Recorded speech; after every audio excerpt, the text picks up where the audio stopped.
So with the Royal Rumble just 24 hours away in Indianapolis of February 1 production, speculation has been rampant in recent days. Who might win? Who might show up?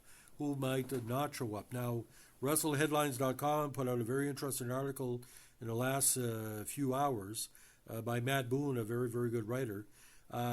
He has speculation who might show up and who might not show up. Well, the obvious would be Joe Hendry, because Joe Hendry just recently knocked off the former Dolph Ziggler for the TNA World Championship. And you say his name, he appears to be stupid now that WWE has a contract with TNA to share wrestlers and promotion, that Joe Hendry wouldn't show up. Now, former TNA Women's Champion Jordynne Grace is also another option.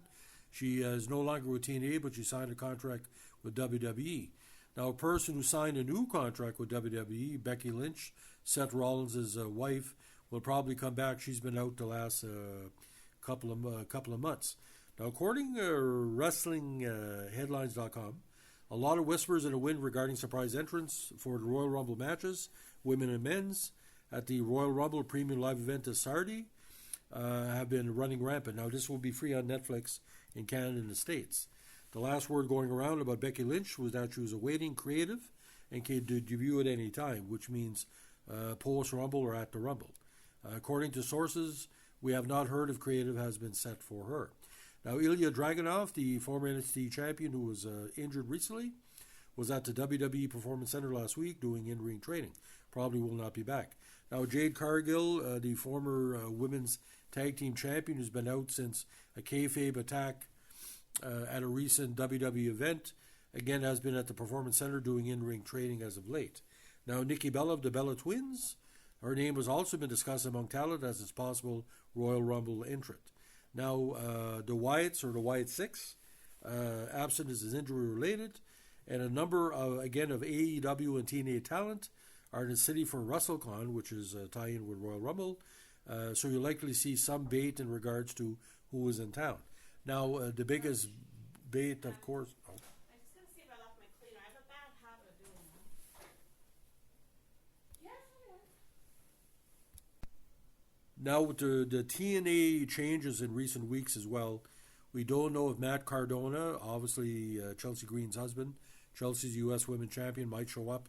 He's an independent contractor, he's being TNA, AEW. But one person that a lot of people want to see is Pierre-Carl Ouellet, the PCO, the former World ROH Champion, longtime member of the Quebecers, longtime WWE, trade guy. He could possibly show up, maybe to draw in the Canadian viewers. Now, AJ Styles, again, is still in the mix. A lot of people think AJ Styles will possibly show up, either on commentary or in it. Now, as it stands right now, also in town for WrestleCon and not under contract are Mr. Kennedy, Kurt Angle, Matt Cardona, the Dudley Boys, Chavo Jr., the Headbangers, JBL, who showed up on TNA and WWE in recent weeks, former WWE star Riddick Moss, former ECW, ROH, TNA, WWE star Rhino, Matt Riddle, who was fired recently, and of course, Mr. Monday Night, Rob Van Dam. Regarding Cardona, there are at least people outside of WWE that they say there is a plan for an appearance. I don't think, ladies and gentlemen, any NWA will show up because there's no working agreement with any of the big three besides Japan. On the women's side in town for WrestleCon include the Iconics, Indy Hartwell, who was also released with WWE, Maki Ito, Mickie James, the former WWE and TNA star, Old Dirty Bastard, and of course Victoria. Now, if fans were looking out hope for a Bronson Reed return and Swerve, that isn't in the cards.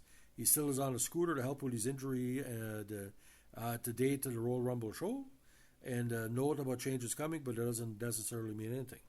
Now, Carl Anderson, AJ Styles' former right-hand guy, is expected out well through WrestleMania and isn't slated to be in town.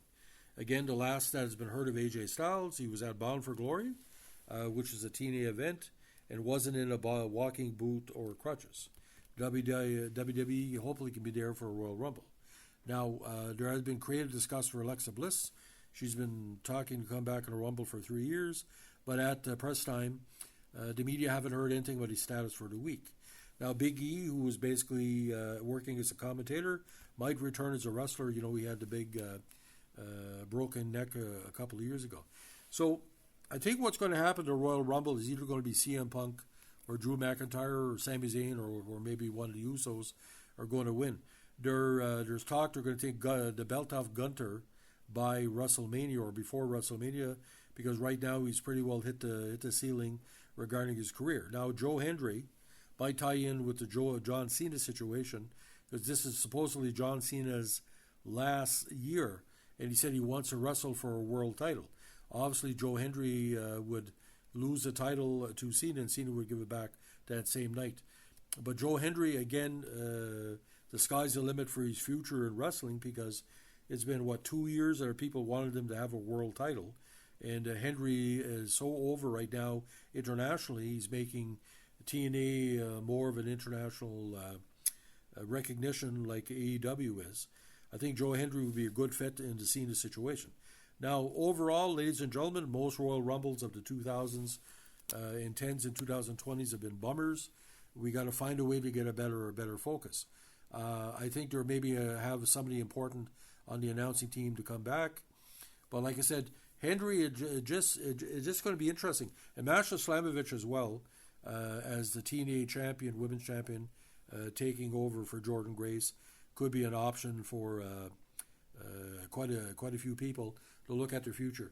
Right now, WWE and TNA are top heavyweight wrestlers, NXT as well. Like, would anybody like Oba Femi might be an option as well as NXT champion. You might see Brian Pillman Jr. As the Heritage Cup owner. So as it stands right now, there could be over 700 wrestlers being considered, and there's only 60 that's going to get in. And they're always a tribute to the past, a tribute to the current, and tribute to the future. Asuka as well. So that's a nice speculation about the Royal Rumble. Who will come back? It's like watching what they call a cameo movie. I compare this a lot with the old movies of the 1940s and 50s when you saw a lot of cameos and they kept it hid. I give an example about that. The original Spider-Man movie had Macho Man Savage showed up, and they got word about him being a cameo in that movie. So what I want you to do, ladies and gentlemen, especially Netflix in Canada, use your discretion when you watch it, because Netflix in Canada has a very, very bad feed. So have patience. It could be best to not watch it right away. Stay away from the spoilers and watch it when the movie is uploaded correctly to the Netflix stuff, because there will be an archive from now on of all the Netflix show since he moved over to Raw. Now, I haven't had a chance to see TNA this week, if they're promoting the Royal Rumble or not, but it's yet to be seen what, like I said, what's going to happen in the next few days. So Indianapolis tomorrow, Saturday, get your popcorn ready, get your pizza out. Something to watch before Super Bowl weekend hits big. But ladies and gentlemen, this could be the best Royal Rumble ever, or there could be another bummer. So let's wait and see. As I go and see the Bob Dylan movie, I was pleasantly surprised. I thought it was going to be a bummer. This is like a movie. You never know what you're going to get. So ladies and gentlemen, thanks for listening. If you like what you're doing here, give us a like, comment, subscribe, or share. And as we like to say in Northern Brunswick, keep your stick on the ice. Have a good one.